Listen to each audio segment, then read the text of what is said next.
Hello everyone, I am Kunal Panchal, working as an assistant professor in Computer Engineering Department at LG Institute of Engineering and Technology.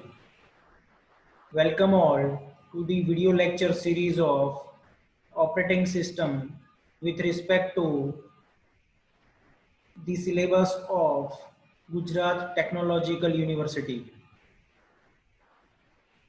In this session, we are going to discuss the remaining portion of round robin CPU scheduling algorithm example.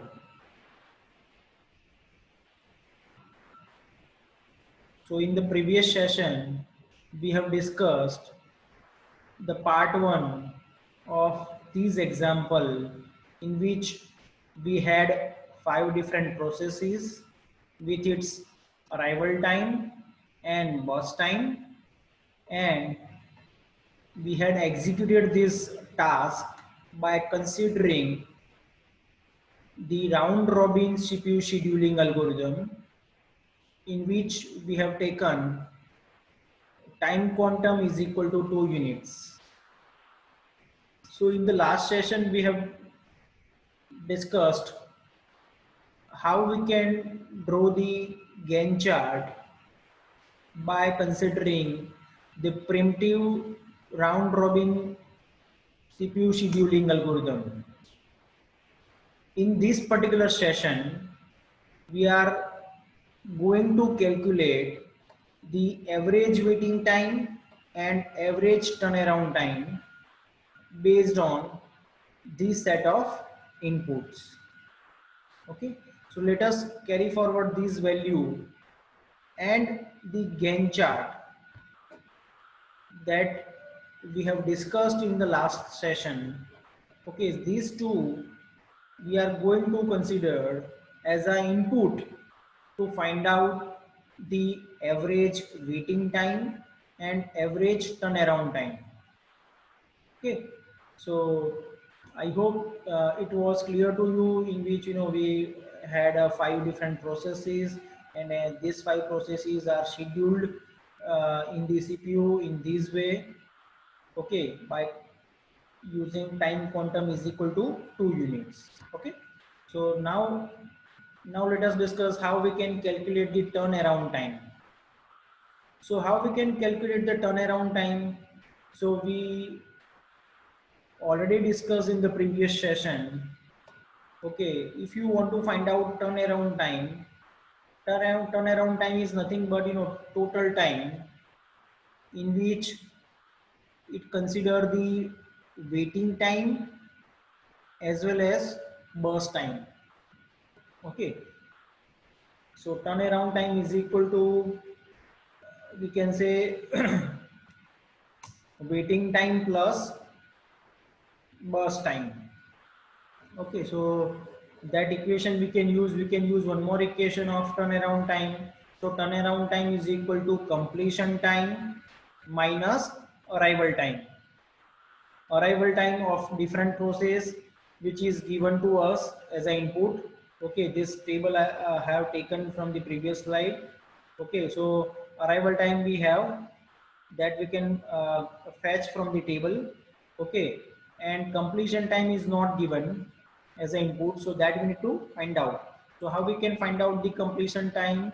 So completion time we can find out based on the Gantt chart. Okay, so this is the equation of turnaround time. Turnaround time is equal to completion time minus arrival time. So let us discuss first how we can find out turnaround time. Then we'll discuss waiting time. Okay, so based on number of processes starting from P1 to P5.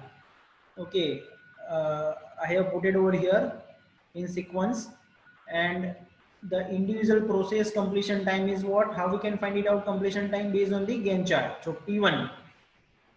So you need to find out the execution of P1 process in the Gantt chart. So P1 is executed over here. The one occurrence is over here. Second occurrence of P1 is here, and third occurrence of P1 is here. So we need to consider the last occurrence, okay, of a process in the Gantt chart to find out the completion time of that process. So far, last occurrence of P1 is what?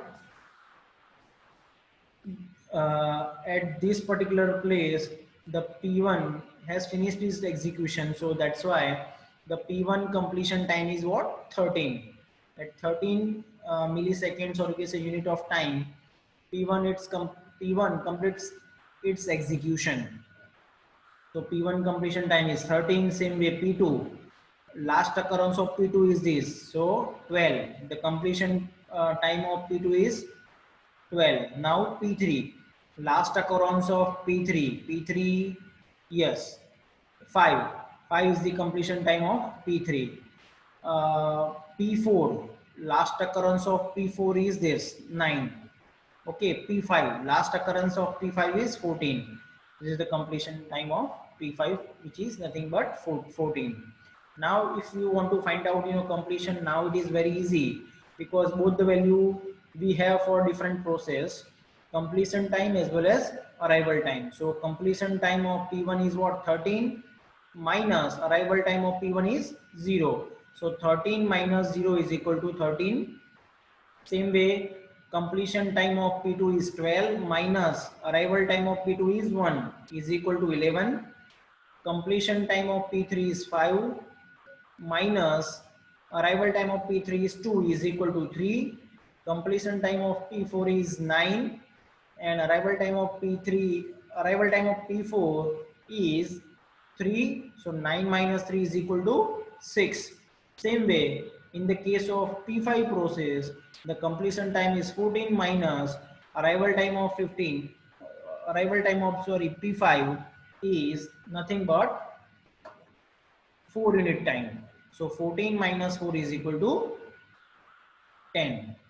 Okay, now this is nothing but the turnaround time for individual or a different process. Okay, now we can find out waiting time for different process because we have already calculated the turnaround time. So what is the equation? Waiting time is equal to turnaround time minus burst time. So turnaround time we have for different process. Now burst time, where we can fetch the value of burst time from the table itself. So for individual process, that burst time is given as an input. So based on these two values, the turnaround time and burst time, we can easily find out the waiting time. So P1 burst turnaround time of P1 is 13 minus burst time of P1 is 5. So is equal to 8. Same way 11 in this case minus P2 waiting time, P2 burst time is what? 3. So 11 minus 3 is equal to 8. Same way 3 minus P3 burst time is 1. 3 minus 1 is equal to 2. Then 6 minus 2 is equal to 4. And 10 minus 3 is equal to 7. So this is the turnaround time and this is nothing but waiting time for different process. Now we need to find out the final value, which is nothing but average turnaround time and average waiting time. So let us find out the average turnaround time and average waiting time. So I have taken the previous table as it is. Okay, and according to that, we can easily find out. If you want to find out average turnaround time, you need to simply sum the value of this turnaround time divided by number of processes. How many processes we have? 5 processes.